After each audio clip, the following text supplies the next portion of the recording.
Alright, let's talk about something that's becoming a bigger headline every year. Wildfires. Now, I've seen my share of tough situations, and let me tell you, watching a wildfire tear through a landscape is a humbling experience. But here's the thing. While we can't always stop Mother Nature in her tracks, we're not entirely helpless. As a property owner, there are many steps you can take to make your property less vulnerable to the risk of wildfire or brush fire. It's about being proactive, about understanding the threat and taking practical, common-sense measures to give your home a fighting chance. Think of it like this. Your home is your castle, right? Well, in wildfire country, that castle needs some serious fortifications. We're not talking about moats and drawbridges, but rather smart landscaping, the right building materials, and a keen eye for potential hazards. It's work, no doubt about it. Sometimes it's dirty work, but the peace of mind that comes with knowing you've done everything you can, that's priceless. And it's not just about protecting your bricks and mortar, it's about safeguarding your memories, your sanctuary, and your financial well-being. And here's a little something extra to sweeten the pot, or in this case, cool the embers. Additionally, some insurance companies offer a wildfire response program, enabling you to earn a discount for signing up and implementing their recommended fire prevention measures. So, not only are you making your home safer, but you could also be saving a bit of cash on your insurance premiums. That's what I call a win-win. Stick around because we're going to walk through some of these crucial steps, one by one.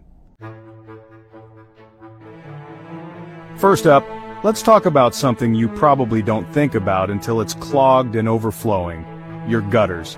Now, normally they're just there to channel rainwater away, doing their quiet, thankless job.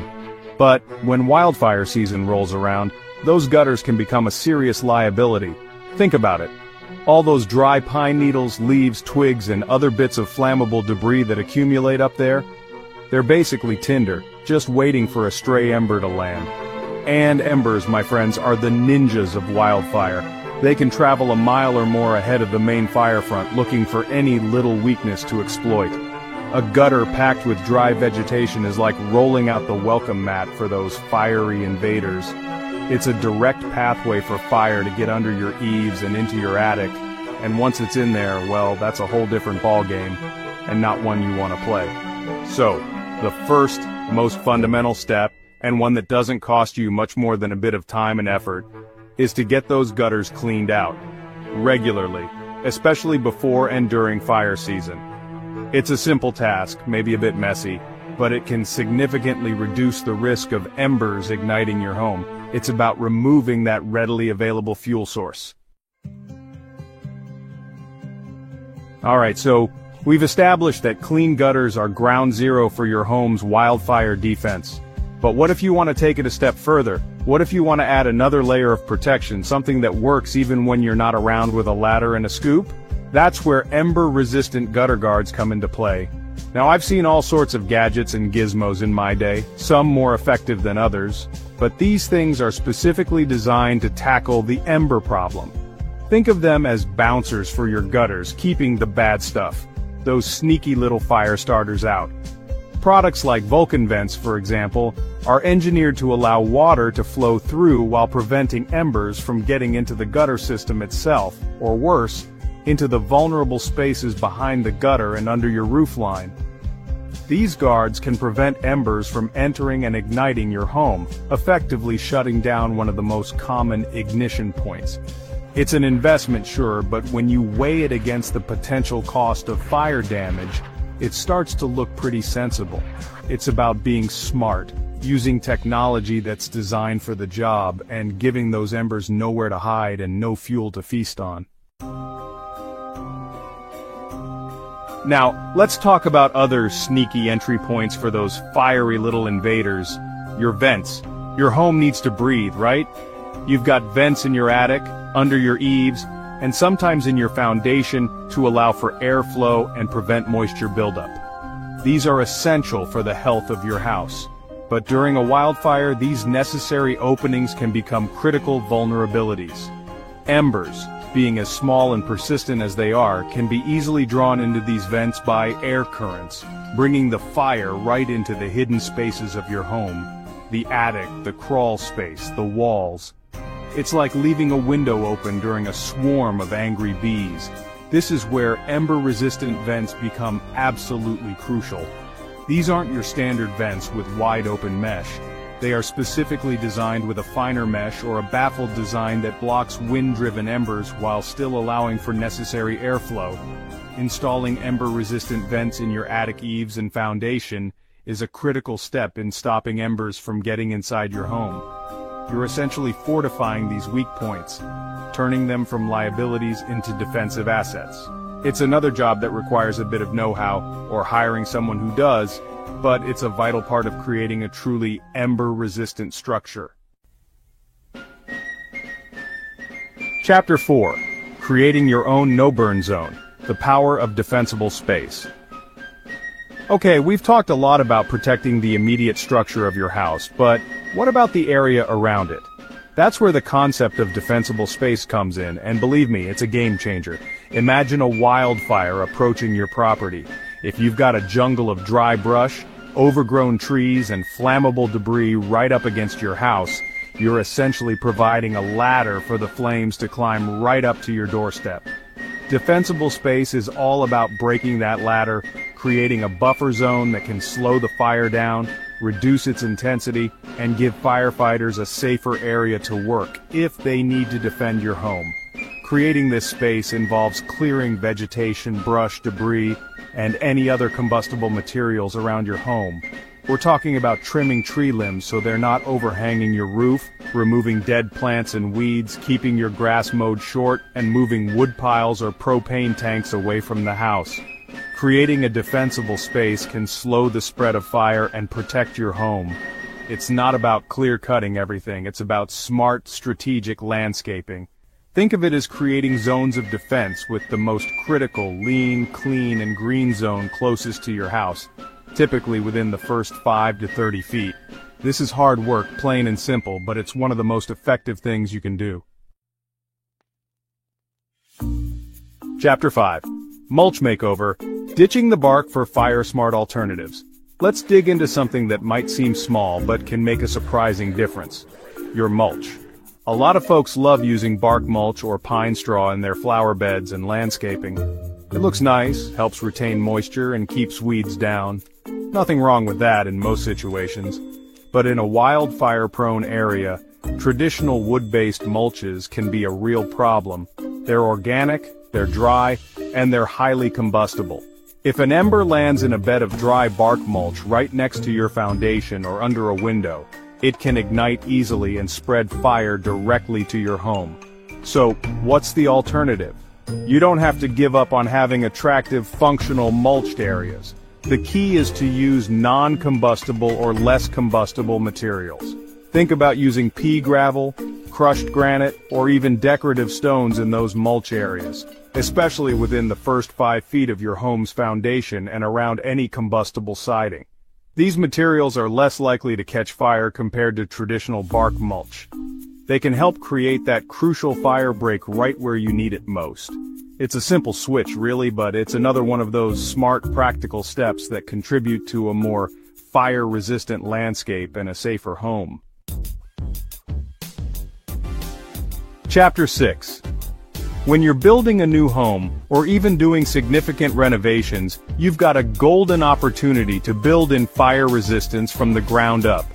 The materials you choose for your siding, roofing, decking, and windows can make a monumental difference in how your home stands up to a wildfire. Think about it. If the exterior of your home is made of stuff that doesn't easily ignite or burn, you're already way ahead of the game. It's like choosing armor for your house. You wouldn't go into battle with paper armor, right? Opt for materials that are less likely to ignite and spread fire. This means looking at things like fiber cement siding, stucco, brick, or stone instead of wood siding. For roofing, consider Class A fire-rated materials like asphalt shingles, metal, slate, or tile. If you have a deck, composite decking materials are generally more fire-resistant than traditional wood. Even your windows matter. Dual-pane tempered glass is much more resilient to heat than single-pane. It's not just about individual materials but also about fire-resistant building practices. like proper sealing of joints and openings to prevent ember intrusion. It's a bigger commitment, especially if you're retrofitting, but for long-term safety, it's an investment worth serious consideration. Chapter 7. Now, for those of you with larger properties, maybe a bit more spread out, or perhaps in areas where fire department response times might be longer, having your own water resources on site can be a real game changer. We're talking about an extra layer of self-sufficiency when seconds count. If a small spot fire starts from a stray ember, or if you need to wet down your roof and surrounding vegetation as a fire approaches, having immediate access to water can make all the difference. This isn't about you playing firefighter against a raging inferno, let's be clear about that. This is about having tools for initial attack on small ignitions or for pre-treatment. Having resources like dedicated water storage tanks, we're talking hundreds, maybe thousands of gallons, and even temporary sprinkler systems on site can help you quickly respond to a fire threat. These aren't your lawn sprinklers. These are systems designed to douse your home and the immediate defensible space. Some folks even set up pumps and hoses that can draw from a pool or a pond. It's a significant undertaking, requiring planning, investment, and maintenance, but for larger, more isolated properties, it provides a crucial capability. It's about having a plan B, a way to take immediate action to protect your assets, while professional help is on the way, or to supplement their efforts. Chapter 8. So far we've focused a lot on what individual homeowners can do, but sometimes the best defense is a good early warning, especially when we're talking about protecting entire communities. Wildfires can start small, maybe from a lightning strike in a remote area, or an unattended campfire. The sooner these ignitions are detected, the faster resources can be mobilized, and the better the chances of containing the fire before it becomes a major threat. This is where technology can really lend a hand on a larger scale. For communities, especially those in high-risk zones, considering the use of a wildfire detection system can provide that critical early warning. These systems can range from networks of sophisticated sensors that detect smoke or heat, to camera systems with AI that can spot a plume of smoke miles away, even before a person might see it. Early detection can provide critical time to protect your property, for fire agencies to deploy resources, and for residents to evacuate if necessary.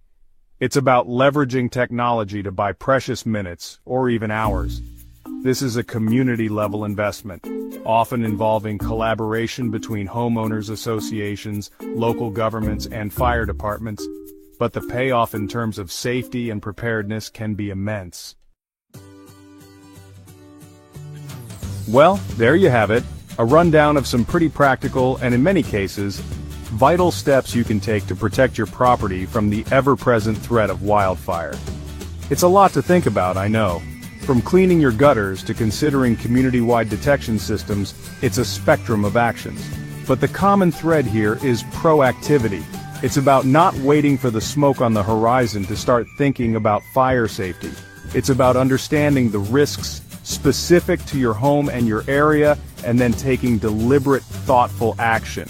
Remember, many of these measures not only increase the survivability of your home, but can also make it safer for firefighters to defend, should it come to that. And as we mentioned earlier, there's a potential financial upside too. You may be able to earn a policy discount by enrolling in your insurance company's wildfire defense program. So doing the right thing for your property safety could also mean doing the right thing for your wallet. Don't just take my word for it though. Every property is unique, and the best solutions for you might need a bit of expert advice. If you're looking for guidance, for options, for folks who can help you navigate this, well, that's where Famously Friendly Humans come in. Don't hesitate to reach out and get the information you need. Contact a famously friendly human for guidance and options. They can help you understand what programs are available and what steps make the most sense for your specific situation. At RightShore, North America's most awarded insurance firm, they're dedicated to helping you find the best ways to protect what matters most. Stay safe out there.